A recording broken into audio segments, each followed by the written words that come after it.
Assalamualaikum warahmatullahi wabarakatuh. Perkenalkan, nama saya Muhammad Sami Alzaber, nomor BP 20 10 11 52 61 05 80. Saya berasal dari kelas SI 10.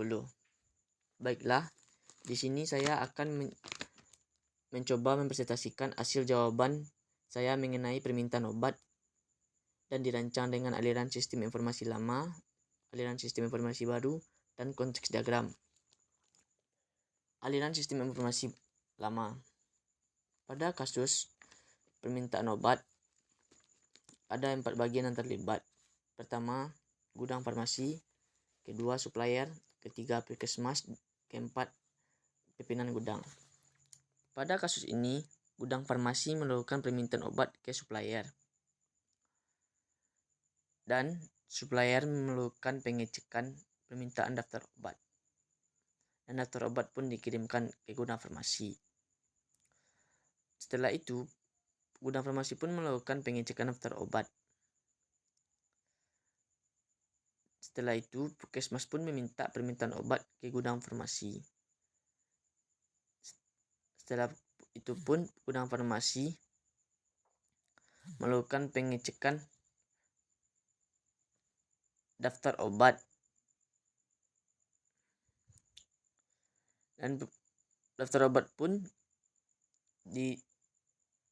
dan gudang farmasi pun mengeluarkan surat bukti barang keluar dan dikirimkan ke puskesmas untuk ditandatangani. Dan puskesmas pun melakukan tanda tangan surat bukti barang keluar. Surat bukti yang telah ditandatangani dan sampel pemakaian obat dikirimkan ke gudang farmasi. Dan gudang farmasi pun menerima surat bukti barang keluar yang telah ditandatangani sampel permintaan obat dari puskesmas. Dan gudang farmasi pun menyiapkan surat bukti barang keluar yang telah ditandatangani puskesmas untuk ditandatangani oleh pimpinan gudang. Dan pimpinan gudang pun melakukan tanda tangan surat bukti barang keluar. Dan gudang farmasi pun membuat laporan persediaan. Laporan persediaan pun dibuat dua buah untuk gudang farmasi dan pimpinan gudang. Dan selanjutnya, aliran sistem informasi baru. Dan di mana aliran sistem informasi baru ini akan memperbarui aliran sistem informasi lama menjadi sebuah aliran yang terkomputerisasi, di mana pada pengecekan daftar permintaan obat pada supplier akan dibuati menjadi terkomputerisasi. Dan juga pada gudang farmasi akan dibuat pada pengecekan obat menjadi terkomputerisasi juga. Dan pada pembuatan laporan persediaan dan juga pembuat laporan tersebut akan menjadi terkomputerisasi juga.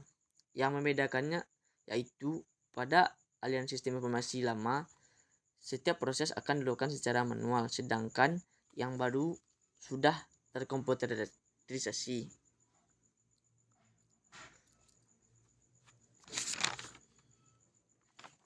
Selanjutnya, pada konteks diagram. Kasus permintaan obat, gudang farmasi akan meminta permintaan obat ke supplier, tapi permintaan obat tersebut akan diproses oleh terminator sistem informasi permintaan obat. Kemudian permintaan obat tersebut akan